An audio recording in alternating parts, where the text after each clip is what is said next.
Hi everyone, the year is almost over and I feel like everyone is starting to set TBRs for, well, December, January, the entire year of 2016 and so on. And I really wanted to make a 2016 TBR video, but those things are incredibly difficult to do for obvious reasons. But I started looking through my shelves and I started pulling out all of the books that I consider to be priority. Now, I did not do a very thorough or a really good job at all. I managed to select like more than 100 books probably, and that is not realistic. Nevertheless, 2015 has actually been my most productive year in terms of reading in the history of my life.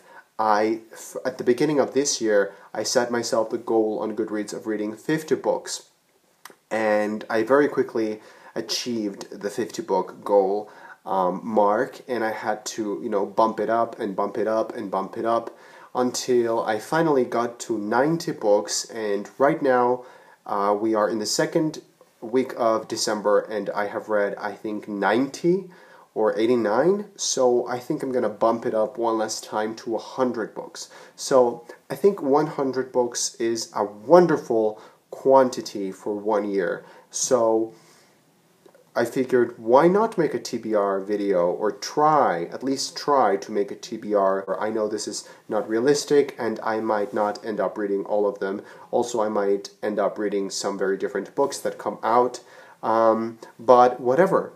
I just wanted to make this video because it's really fun. So what I did is I categorized all the books that I wanted to read in 2016 onto 1, 2, 3, 4, 5, 6, 7, 8, 9, 10 categories, which I will talk about in this order. First, the books that I want to reread, then children's literature, followed by short story collections. Next is thrillers, horror, and mystery.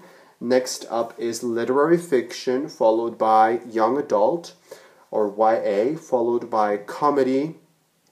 Then we have fantasy, science fiction, and series in general.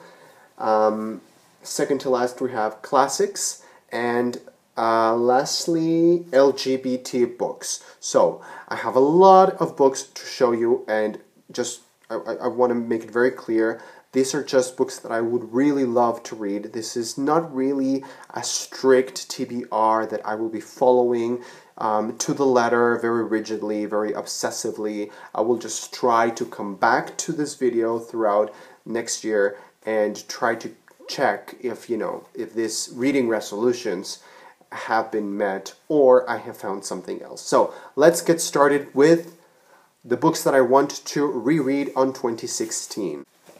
For this category, I only chose 3 of my absolute favorite books in the universe, and that's The Secret of Platform 13 by Eva Ibbotson, Neverwhere by Neil Gaiman, and The Neverending Story by Michael Ende. The second category is children's literature, and for this category I have quite a few. And we have Peter Pan, I have The Magic City by E. Nesbit, Wonderstruck by Brian Selznick, The Phantom Tollbooth by Norton Juster, The Railway Children by E. Nesbit, Haroun and the Sea of Stories by Salman Rushdie, The Story of the Amulet by E. Nesbit, The London Eye Mystery by Siobhan Dowd, Mary Poppins by P.L. Travers, and that's it for children's literature. Third category is short story collections, and I also have quite a few of these, most of which I purchased this year in New York, and they all look amazing and have been thoroughly recommended to me. So the first one we have is Kissing the Witch by Emma Donoghue. Next I have A Visit from the Goon Squad by Jennifer Egan. Then a very recent purchase is Daydreams of Angels by Heather O'Neill. A Latin American one close to home is Fictions by Jorge Luis Borges. And I also have Trigger Warning by Neil Gaiman. I'm really looking forward to this one. Side Effects by Woody Allen. Next up is Don't Try This at Home by Angela Redman. Oh, this one seems amazing. At the Mouth of River At the Mouth of the River of Bees by Kai Johnson. A Guide to Being Born by Ramona Oswell. More Woody Allen, Mere Anarchy. This is Vampires in the Lemon Grove by Karen Russell. This is By Light We Knew Our Names by Anne Valente. And The Bloody Chamber by Angela Carter. And last but definitely not least is New World Fairy Tales by Cassandra Parkin. Alright, my fourth category is thrillers, horror, and mystery novels. And I have the Hannibal trilogy by Thomas Harris, which comprises Red Dragon by Thomas Harris. Number 2 is Silence of the Lambs and Hannibal, and I've had these books forever and I've never even opened them. So, I don't know, I'm feeling very Hannibal-y lately. So maybe, 2016 is the right year for reading it. Then I have In a Dark, Dark Wood by Ruth Ware. 13 Chairs by David Shelton, and I really like the premise of this book. Rosemary's Baby by Ira Levin. And last, The Other by Thomas Tryon.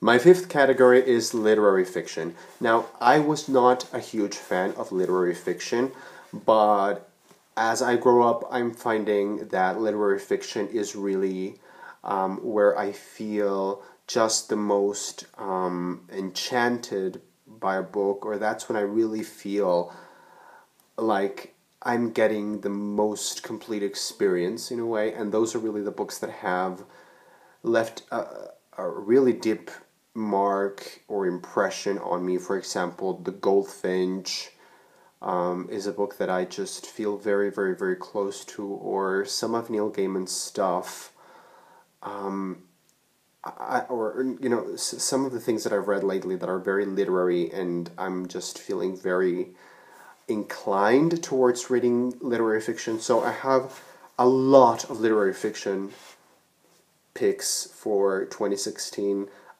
Honestly, it's a ridiculous amount, so I'm just going to mention them, but I know eventually I will have to select, furthermore, I'll have to select from these an even smaller selection to really consider, because it's not realistic, but whatever.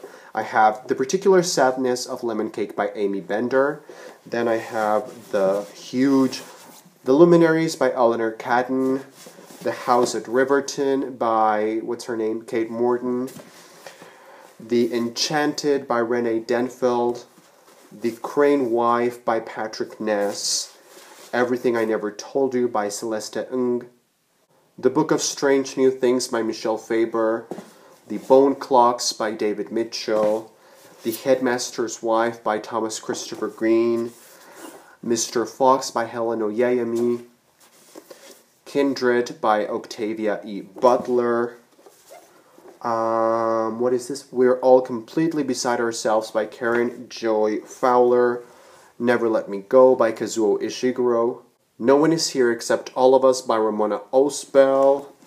The Interestings by Meg Wolitzer. The Snow Child by Eowyn Ivey. Station 11 by Emily St. John Mandel, of course, that's an important one. All the Birds Singing by Evie Wilde. I think I might actually really, really, really love that one. The Humans by Matt Haig. The Fermata by Nicholson Baker. The Dumb House by John Burnside. Cat's Eye by Margaret Atwood. Tender Morsels by Margot Lanigan. All My Pony Sorrows by Miriam Toews. Hard-Boiled Wonderland and the End of the World by Haruki Murakami. A Tree Grows in Brooklyn by Betty Smith. This one I have to read. As well as this one, Infinite Home by Kathleen Alcott, which is also one of the prettiest books I own. The Woman Who Gave Birth to Rabbits by Emma Donoghue. The Separation by Christopher Priest. The Grace Keepers by Kirsty Logan. And lastly, After Dark by Haruki Murakami. Next category is Young Adult, and I have Vanishing Girls by Lauren Oliver. I have The First 15 Lives of Harry August by Claire North. I'm not sure if this is actually YA, but I've always thought of it as YA, so I don't know. Golden Boy by Abigail Tartlin. More Happy Than Not by Adam Silvera. The Strange and Beautiful Sorrows of Ava Lavender by Leslie Walton, which is another one of my most of my prettiest books. Noggin by John Corey Whaley, and lastly, Simon versus the Homo Sapiens Agenda by Becky Albertalli. And now onto the humor department. I have Me Talk Pretty One Day by David Sedaris, Weird Things Customers Say in Bookstores by Jen Campbell, as well as more weird things that customers say in bookstores. Obviously, Yes Please by Amy Poehler. Let's Pretend This Never Happened by Jenny Lawson. Choose Your Own Autobiography by Neil Patrick Harris. Running with Scissors by Augustine Burroughs. And finally, Is Everyone Hanging Out Without Me by Mindy Kaling. Now the next category is, I believe, fantasy, science fiction, and series of books in general. One book that is both, well, it's fantasy and it's a series is what's it called? The Gatekeepers, but I think it's also known as The Power of Five or something, and it's by Anthony Horowitz, and it includes Raven's Gate is the first one. The second one is Evil Star, followed by Night Rise, Necropolis, and Oblivion. Next I have Deathless by Catherine M. Valente, Radiance by Catherine M. Valente, Megonia by Maria Devana Headley, A Darker Shade of Magic by V.E. Schwab, and I also have another fantasy series, which is a quartet, and I don't know if it's available in English. I think it is. It's Spanish, and it's called Crónicas de la Torre. I think you can get it as The Tower Chronicles or Chronicles of the Tower by Laura Gallego Garcia, and this is the first one. And of course, one of my top priorities for 2016 is to start and finish and love the Mistborn trilogy by Brandon Sanderson.